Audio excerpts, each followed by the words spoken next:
हाँ, चर्चा के खुलेआम कह रहे हैं वो तो कई बार, तो अब इन्हें इन सारी चीज़ों से तो दिक्कतें चाहते हैं। ये तो जब संविधान लागू हुआ था, जो हमारा जो संविधान है 26 नवंबर 1949 को स्वीकार किया गया, और उसके 2 दिन बाद 28 या 29 नवंबर के ऑर्गेनाइजर में उस समय इनके आरएसएस के जो प्रमुख थे गुरु गोलवलकर, उनका लेख था इस संविधान के खिलाफ। उन्होंने साफ लिखा था कि हम इस संविधान को नहीं मानते, हमें मनुस्मृति का संविधान चाहिए, मनुस्मृति पर आधारित संविधान होना चाहिए। ये संविधान तो कटिंग पेस्टिंग से बनाया गया, अलग अलग देशों की अलग वो बातें इसमें जोड़ दी गई हैं। तो ये तो कभी संविधान के समर्थक नहीं रहे।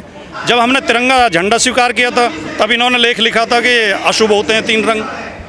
तो ये राष्ट्र ध्वज के खिलाफ रहे हैं, राष्ट्रीय संविधान के खिलाफ रहे हैं, राष्ट्रपिता की हत्या इन्होंने की है, संविधान निर्माता बाबा साहब का कभी इन्होंने सम्मान नहीं किया, ये हमेशा विरोध में रहे। ये चक्रपाणी तो एक दिन ये बता रहे थे कि चंद्रमा ने जो इंद्र का सहयोग किया था हिल्या की इज्जत लूटने में, चंद्रमा आया था धरती पे और मुर्गा बन के उसने बांग दी थी। तो ये जो हमारा ये जो भेजे हैं चंद्रयान उस खिलाफ एफआईआर लिखवाएं, पहले तो उस रेप में उसके खिलाफ मुकदमा करें। जो चंद्रयान हमारा गया है वो भारत की प्रगति का प्रतीक है। भारत के वैज्ञानिकों को बहुत बहुत बधाई। वैज्ञानिक शोधों से ये संभव हो पाया है, वरना ये तो लोग कहते थे, जो लोग जिन्हें मैं ठप दिमाग कहता हूँ, ये ठप दिमाग तो कहते थे कि सूरज को हनुमान जी ने अपने मुंह में दे लिया था। जो सूरज पृथ्वी से 109 गुना बड़ा है और जो 15 करोड़ किलोमीटर दूर है यहाँ से, उस सूरज को मुंह में दे लिया था, जिसका टेम्परेचर कितना है। तो ये ऐसी चंद्रमा के बारे में, सबके बारे में इनके फर्जी कहानियाँ हैं। आज हमें इस बात को समझना चाहिए। आज अगर वैज्ञानिकों की जीत हुई है, विज्ञान की जीत हुई है, तो उसका श्रेय भी वही लोग लेना चाहते हैं जो हमें ज्ञान विज्ञान से वंचित किया जिन्होंने। तो हमें इन फर्जी लोगों की बातों को, इनका बहिष्कार करके हमें वैज्ञानिकों की बात सुननी चाहिए और प्रगतिशीलता की ओर बढ़ना चाहिए। सर, एक देश एक चुनाव की जो चर्चाएं चल रही हैं, नोटिफिकेशन भी जारी हो चुका है, उसको लेकर आपकी पहली राय क्या होगी? क्या देश के अंदर एक चुनाव? मेरी पहली टिप्पणी ये है कि ये केवल शिगुफा है, ये कुछ नहीं करेंगे। दूसरी मेरी टिप्पणी ये है कि अगर ये कह रहे हैं 1 नेशन 1 इलेक्शन, ये कल को कहेंगे 1 नेशन 1 पार्टी 1 लीडर। तो ये तानाशाही की मानसिकता है, इनके अंदर तानाशाही घुसी हुई है। ये देश विभिन्नताओं का देश है, बहुत ढेर कल्चर हैं, अलग अलग प्रदेश हैं। अगर अलग अलग इलेक्शन होते हैं, लोकतंत्र जिंदा रहना चाहिए। पैसे बचा के अगर आप लोकतंत्र की हत्या करेंगे, कह रहे पैसे बचेंगे। जो प्रधानमंत्री दिन में 5 बार ड्रेस बदलता हो, हम कहने लगे 1 PM 1 डे 1 ड्रेस। जो इतिहास का सबसे खर्चीला प्रधानमंत्री है, वो कह रहा पैसे बचेंगे। नहीं, ये मोटे तौर पे तो देखने में सैद्धांतिक तौर पे सही लगता है, और हम भी चाहते हैं कि अगर कोई ऐसा तरीका निकल आए, लेकिन व्यवहारिक नहीं है। हमारे जो संविधान है वो क्या कहता है कि जिस सरकार का बहुमत नहीं रहेगा वो सरकार गिर जाएगी, मध्यावधि चुनाव होंगे। अब जिन प्रदेशों में सरकारें गिरेंगी उनमें बाकी कार्यकाल के लिए क्या करोगे? या तो राज्यपाल शासन लगाना पड़ेगा, तो वो लोकतंत्र की हत्या होगी, या समय से पहले चुनाव कराओगे, या सबके चुनाव कराओगे। तो इस पर कोई व्यवहारिक तरीका निकाला जाए, सबकी राय लेके। ये जल्दबाजी में नहीं हो सकता। अब पुरस्कार और शून्यकाल नहीं होगा, उसी से लगा। मैं लोकतंत्र के प्रति सम्मान इस सरकार में है ही नहीं। ये सारे रास्ते वो अपनाते हैं जिनसे लोकतंत्र सीमित हो। सर, आपकी पार्टी के जो वॉरियर्स हैं वो कह रहे हैं कि हिंदू धर्म को धर्म ही नहीं है, रोज गाली पड़ रही है सर उनको। नहीं, तकनीकी तौर पे तो उनकी बात सही है, लेकिन मैं इतना जरूर कहना चाहूँगा कि राजनीतिक लोगों को ऐसे विवादास्पद बयानों से बचना चाहिए। वो बाबा तो बाबा कहाँ हैं, वो फर्जी बाबा हैं सब। जो समझदार ठीक लोकसभा विधानसभा चुनाव से पहले एक देश एक चुनाव की बात जो की जा रही है, इससे पहले इस पूरे विषय को लेकर क्या सरकार की मंशा पर सवाल खड़े हो जाते हैं? नहीं, सरकार की मंशा तो ये है कि आजीवन यही बने रहें।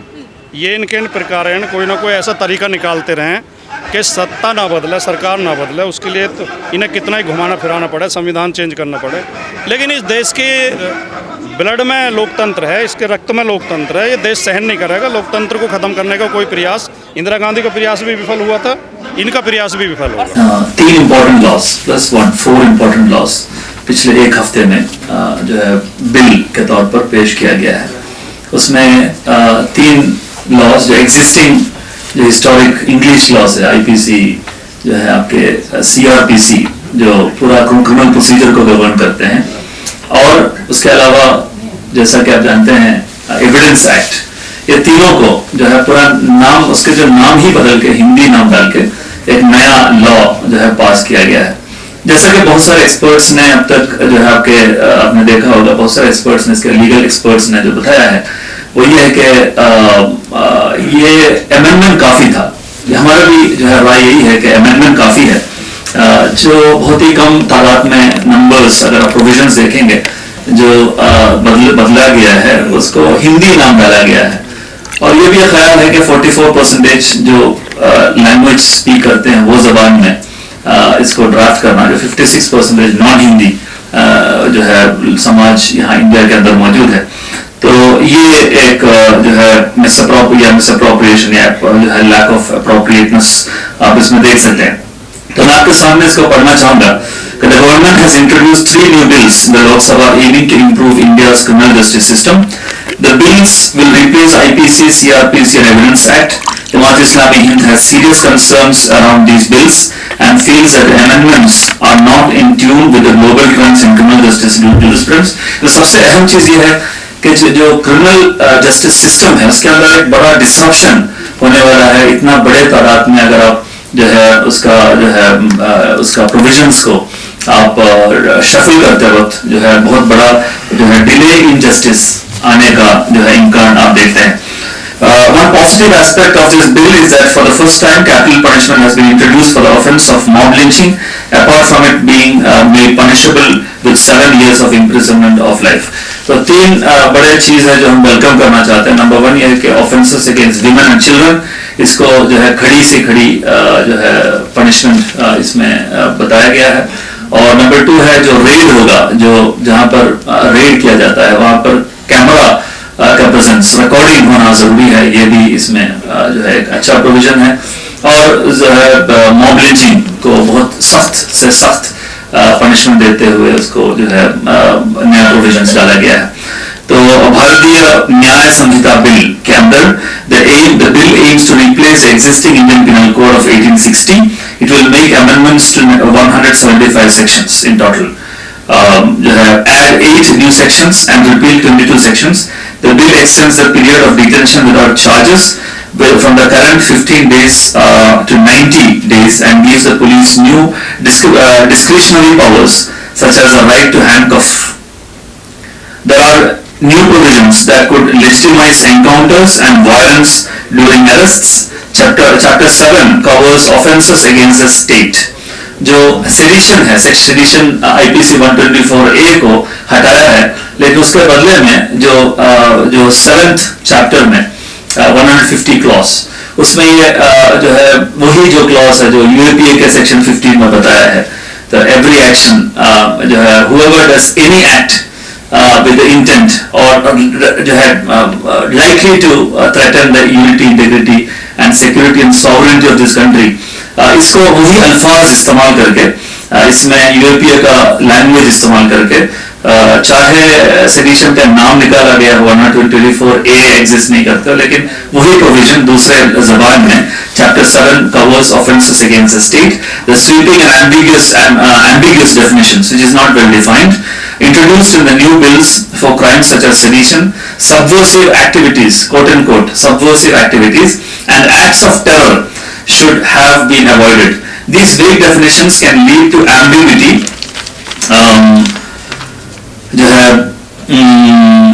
in legal interpretations and may potentially infringe on personal liberties and result in abuse of human rights due to misuse. The bill has been made into a separate offence. The bill has a provision for love jihad, which has been defined as concealing your identity before marriage. It has been made into a separate offence and the sentence is 10 years. The bill has a provision. The bill has been made into a separate. The word love jihad is a misnomer, is deeply offensive to Muslims and carries a derogatory reference to an important tenet of Islam. It has been coined by anti-social elements. And it should not be incorporated as a legal proviso in our statute. This provision may affect Muslims disproportionately and it could be exploited to harass them. यह है IPC के सिलसिले में या भारतीय न्याय संहिता bill जो है BNS जो कहलाते हैं उसके तहत। भारतीय नागरिक सुरक्षा संहिता बिल, या BNSS bill. This bill will repeal the current Code of Criminal Procedure Code CRPC of 1973. Even though it retains most of the previous provisions of the code, there are some major changes introduced, like the procedure for arrest, prosecution and bail for offences under various acts. The complete repeal and revocation of certain sections without retaining core legal principles raises concerns about the continuity of established legal precedents. This discontinuity could create confusion and disrupt legal processes, particularly in the transition period. और तीसरा भारतीय साक्ष्य bill जो evidence act को replace करते हुए, this bill aims to replace the Indian Evidence Act of 1872. It seeks to modernise and adapt these rules to the contemporary legal landscape. The bill accepts the premise of admissibility of electronic or digital records as evidence having the same legal effect as paper records. आपके जो WhatsApp calls है, जो video calls है, या आपके audio records है calls का, digital जितने भी रिकॉर्ड्स है वो सब एविडेंस माना जाएगा. It enlarges the definition of electronic records to comprise information like locational evidence and voicemails kept in semiconductor devices and gadgets such as smartphones and laptops. This specific expansion of legitimate evidence can be exploited easily by law enforcement agencies to trap innocent people and accuse them of crimes they never did.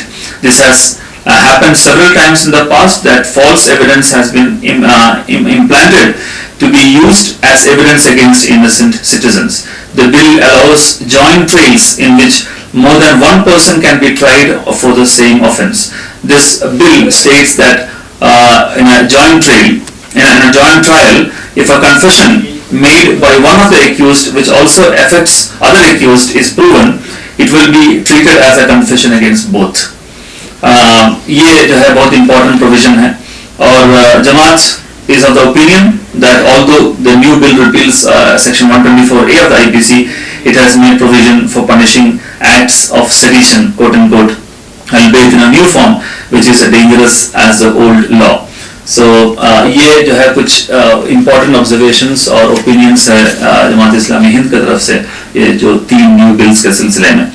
और जो data protection bill के सिलसिले में the digital, इसको आप जैसे कि जानते हैं, इवन इंडिया के एडिटर्स गिल्ड ने इसके ऊपर सख्त से सख्त अल्फाज में इसका जो है एप्रीहेंशन जाहिर किए हैं.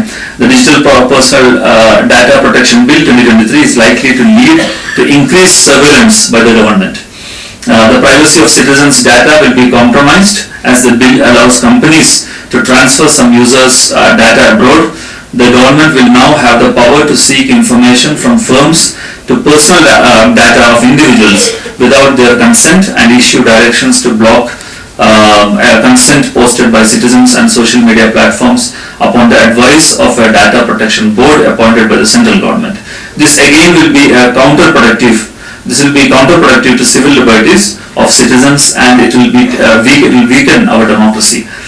The bill gives the government powers to exempt state agencies from data protection provisions of the law in the name of investigation and state security. The scope of exemptions also weakens the landmark right information, the right RTI law that allows citizens to seek data from public officers such as salaries of state employees. ये आप नहीं मांग सकता. तो ये कुछ observations है जो है जमात इस्लामी हिंद जो एग्जिस्टिंग जो बिल्स जिसके ऊपर standing committees with in the parliament बैठा गया है, इसके जो है बारे में हमारा ऑब्जर्वेशंस.